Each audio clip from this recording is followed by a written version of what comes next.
아시아인들의 축제인 항저우 아시안게임에 들뜬 기분이 여전히 가시지 않고 전 세계 이목이 하마스 이스라엘 전쟁에 온통 쏠려 있는 틈을 타서 중국 정부가 약 600명 정도의 탈북민을 북한으로 강제 송환해 버렸다는 뉴스를 들으셨나요?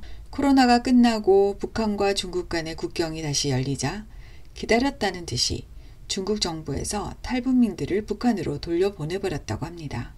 송환당한 사람들 중 대부분은 여성들이라고 알려져 있으며 이들은 조국 반역죄라는 이름으로 북한 당국에 의해 강제 노동 수용소에 구금되거나 고문, 성폭행, 심지어 처형당할 위험에 처해 있다고 국제사회는 보고 있습니다. 이에 국내외의 인권단체들을 비롯하여 자유민주주의 국가들이 비난 성명을 내었고 지난 10월 18일 유엔 총회 제3위원회 일반 토의에서는 황준국 주 유엔 한국대사가 중국 정부의 강제 북송 조치에 대해 강력히 항의하였지만 중국 정부는 그저 자신들은 국내법과 국제법에 따라 원칙대로 처리했다며 일종의 무시 전략을 취하고 있다고 합니다. 현재 중국 내에 남아있는 탈북민의 숫자는 대략 2,000명이 넘는 것으로 알려져 있는데 이들 역시 조만간 북송될 가능성이 매우 높아 보입니다. 중국 정부는 탈북민을 불법 경제 이주자로 규정하고 1986년 체결된 북중 국경조약에 따라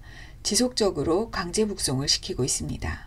그러나 중국은 유엔 난민협약과 고문금지협약 가입국이기 때문에 중국 정부의 강제 북송 행위는 국제법상 반인도적 범죄 교사 혐의에 해당될 수도 있습니다. 1951년 체결된 유엔 난민협약은 인종, 종교, 국적, 특정 사회 집단의 구성원 신분 혹은 정치적 의견을 이유로 개인의 생명이나 자유가 위협받을 우려가 있는 국가나 영역으로는 어떤 방법으로든 난민의 송환을 금지하고 있습니다. 난민에 대한 국제적 보호의 초석인 것이죠.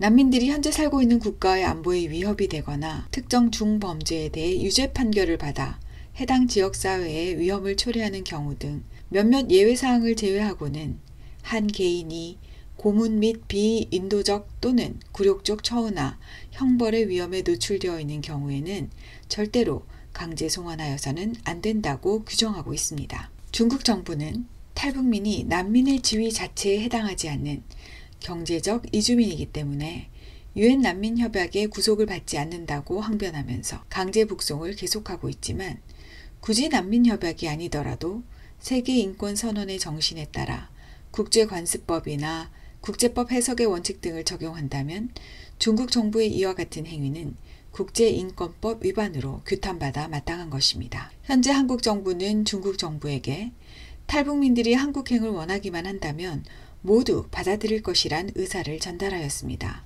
대한민국 헌법 제3조에 의하면 탈북민도 대한민국 국민이기 때문이죠. 부디 국제사회의 양심이 중국 정부를 더욱 강하게 압박하여 탈북민들을 강제 송환하는 일을 멈추고 이들에게도 국제법상 난민의 지위를 부여하여 이들이 원하는 나라에 정착할 수 있도록 중국 정부의 협조를 이끌어낼 수 있기를 바랍니다. 이 일을 위하여 우리가 할 수 있고 또 해야 할 일은 무엇일까요? 오늘 하루 우리와 역사와 언어와 문화를 공유하지만 김씨 일가의 정신적, 육체적 불모 상태로 70년 이상을 고통받고 있는 북한 주민들의 자유와 통일 한국을 위해 잠시 멈추어 서서 기도하였으면 합니다.